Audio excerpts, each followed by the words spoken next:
Hello friends, welcome to my channel. आज की video में हम बेंड इन द रिवर का चैप्टर 7 डिस्कस करेंगे। तो चलिए वीडियो शुरू करते हैं। चैप्टर 7 में हम देखते हैं कि सलीम और मिट्टी बदलते हुए हालातों के साथ धीरे धीरे एडजस्ट हो जाते हैं। उनका टाउन का लाइफस्टाइल जो कि गांव के लाइफस्टाइल से बहुत अलग था, और ऊपर से बिज़नेस में जो अप्स एंड डाउन्स होते रहते हैं उनके साथ वो धीरे धीरे एडजस्ट हो जाते हैं।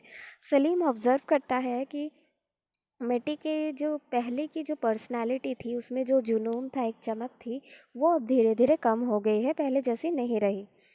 उसके बाद सलीम की मुलाकात अपने एक पुराने दोस्त इंदर के साथ होती है। जो इंदर है वो सलीम का स्कूलमेट हुआ करता था, उसी के साथ ईस्टर्न अफ्रीकन कोस्ट में रहता था, वहीं पे पला बड़ा था। सलीम एक एवरेज मिडिल क्लास फैमिली से था, इसीलिए 16 साल की उम्र से ही उसको स्कूल छोड़ना पड़ा।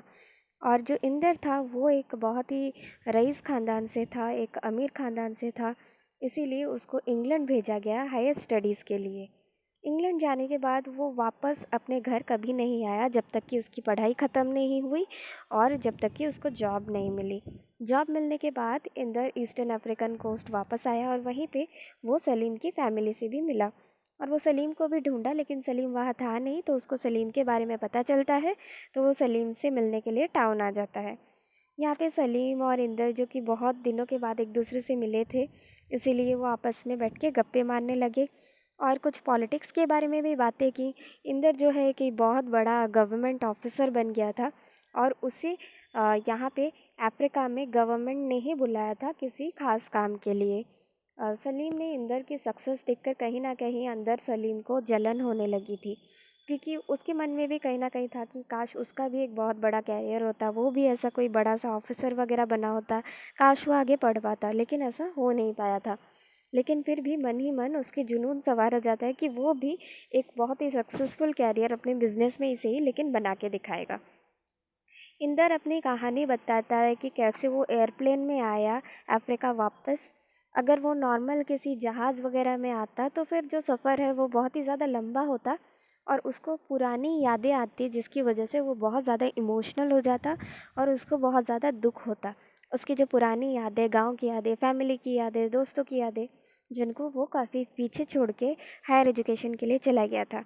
लेकिन एयरप्लेन ने उसकी ट्रिप इतनी ज़्यादा छोटी बना दी कि वो बहुत ही आराम से बहुत कम टाइम में आ गया, तो ज़्यादा ये सब कुछ के बारे में सोच के दुखी होने का उसको टाइम ही नहीं मिला। उसके बाद सलीम इंदर को वहाँ पे टाउन में जो आसपास की जो खास खास जगहें हैं, जो अच्छी जगहें हैं, वहाँ पे घुमाने के लिए लेकर जाता है। लेकिन उसके बाद इंदर जो है वो सलीम का गाइड उल्टा बन जाता है, और वो उसको डोमेन में लेकर जाता है। जैसे हमारे गवर्नमेंट के क्वार्टर्स वगैरह होते हैं, वैसे ही अफ्रीका में डोमेन्स हुआ करते थे उस टाइम में, जहाँ पे जो गवर्नमेंट के बहुत बड़े बड़े ऑफिसर्स वगैरह और गेस्ट वगैरह थे वो लोग रहते थे। तो सलीम पहली बार इंदर की वजह से डोमेन के अंदर घुसता है। जो डोमेन्स की बिल्डिंग्स है वो सारी कॉलोनियल आर्किटेक्चर के हिसाब से बनाई गई थी, और ज़्यादा कुछ खास नहीं था उसमें। कंक्रीट की बड़ी बड़ी बिल्डिंग्स थी, और काफ़ी कुछ सारी बिल्डिंग्स एक ही जैसी दिखती थी और बहुत ही ज़्यादा वेल ऑर्गेनाइज्ड दिखती थी। सलीम को ये एहसास हुआ कि डोमेन के अंदर का जो एटमॉस्फेयर है, जो एनवायरनमेंट है, वो बाहर के एनवायरनमेंट से बहुत ही अलग है। वहाँ पे बाहर के किसी चीज़ का इन्वॉल्वमेंट ही नहीं है। पॉलिटिकली डोमेन बहुत ही ज़्यादा अलग है, किसी भी पॉलिटिकल इन्वॉल्वमेंट से बहुत ज़्यादा दूर है, और वहाँ के लोगों का जो लिविंग स्टाइल है वो बहुत ही ज़्यादा एडवांस्ड है या मॉडर्न है गांव टाउन के लोगों के कंपैरिजन में। तो सलीम को वहाँ पे थोड़ा सा एज एन आउटसाइडर टाइप का फील होने लगा। उससे पहले तो इंदर से जलस होने के बावजूद भी सलीम खुश था, क्योंकि आखिर उसको एक दोस्त मिल गया था, चाहे कुछ भी हो। लेकिन अभी वो यहाँ पे डोमेन में आके इंदर जो कि सबके साथ बहुत आराम से बातचीत कर रहा था, मिलजुल रहा था, क्योंकि वो भी बाहर गया था, बाहर पढ़ा था, तो फिर वो ज़्यादा स्मार्ट था, उसको ज़्यादा नॉलेजियस था, तो वो किसी से भी बातचीत कर पा रहा था वहाँ पे। जो डोमेन के लोग थे वो सारे ही बहुत ज़्यादा इंटेलिजेंट थे, नॉलेजेस थे, बहुत बड़े बड़े पोस्ट में थे, और उनकी जो लिविंग स्टाइल थी वो बहुत ज़्यादा मॉडर्न थी। इसीलिए सलीम को थोड़ा थोड़ा खुद को इन्फेरियर फील होने लगा। उसके बाद इंदर सलीम को एक सेमिनार में लेकर जाता है, जहाँ पे बहुत सारे स्टूडेंट्स बैठे हुए होते हैं। इंदर जो है वो एक लेक्चरर बन गया होता है, और वहाँ सेमिनार में सारे बच्चे बहुत क्वेश्चन पूछते हैं। बच्चों के बीच में फर्डिनांड भी बैठा हुआ होता है। तो सलीम फर्डिनांड को देख के उसे और ज़्यादा इंटरेस्ट आ जाता है सेमिनार में।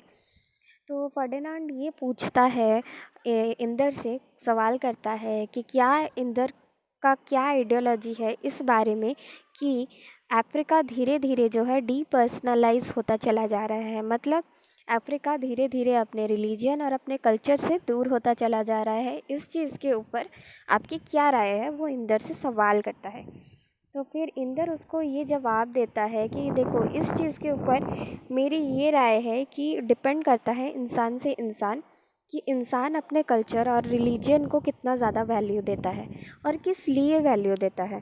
क्या वो इसलिए अपने रिलीजन और कल्चर को वैल्यू देता है क्योंकि वो उसके डेवलपमेंट में या फिर उसकी लाइफ को जीने में कोई मदद करती है, या फिर इसीलिए वैल्यू देता है क्योंकि उसको आदत है उसको वैल्यू देने की अपने कल्चर के साथ जीने की। और इंसान की जो पर्सनैलिटी है वो खुद बनाता है।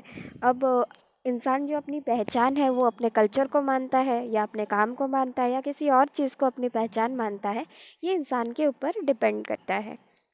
तो वहाँ पे सेमिनार में सबकी बातें सुन सुन के सलीम को ये एहसास हुआ कि हालांकि उसका एक्सपीरियंस बहुत ज़्यादा था, लेकिन ये सारे जो इंटेलेक्चुअल लोग थे, इन लोगों ने बहुत ही ज़्यादा पढ़ाई की हुई थी और आउटर वर्ल्ड के बारे में जिसको सलीम को बिल्कुल भी नॉलेज नहीं थी, इन लोगों को उस आउटर वर्ल्ड की बहुत ही अच्छी नॉलेज थी। तो फिर ये जो चीज़ है वो सलीम को बहुत ज़्यादा अम्यूज़ करती है। लेकिन सलीम एक ही टाइम में वहाँ पे इन्फीरियर भी फील कर रहा होता है। तो जैसे ही वो वापस चला आता है अपने घर तो उसको थोड़ा सा कंफर्टेबल फील होता है। लेकिन बार बार वो जो डोमेन का जो यूनिकनेस था, वहाँ पे लोगों की जो सोच थी, एक अलग तरह की सोच थी, वो उस सलीम को बार बार वहाँ पे जाने के लिए मजबूर कर देती थी। सलीम को इंटरेस्ट आता था वहाँ जाने के लिए। डोमेन के जो लोग थे उनकी आंखों में एक नया अफ्रीका था, एक न्यू अफ्रीका था। जबकि टाउन में अफ्रीकन जो वर्ड है उसको बहुत ज़्यादा नेगेटिव वे में लेते हैं, लेकिन डोमेन में उसको बहुत ज़्यादा पॉजिटिव वे में लेते थे। और एक न्यू अफ्रीका, डेवलप्ड अफ्रीका, जहाँ पे मॉडर्न अफ्रीका कैसा होगा वो लोग एक व्यू बनाते थे। लेकिन सलीम को लगता था कि इस व्यूज़ का कोई मतलब ही नहीं है, क्योंकि पहले भी ऐसे बहुत सारी कोशिशें गवर्नमेंट कर चुकी है जो कि फेल हो चुकी है।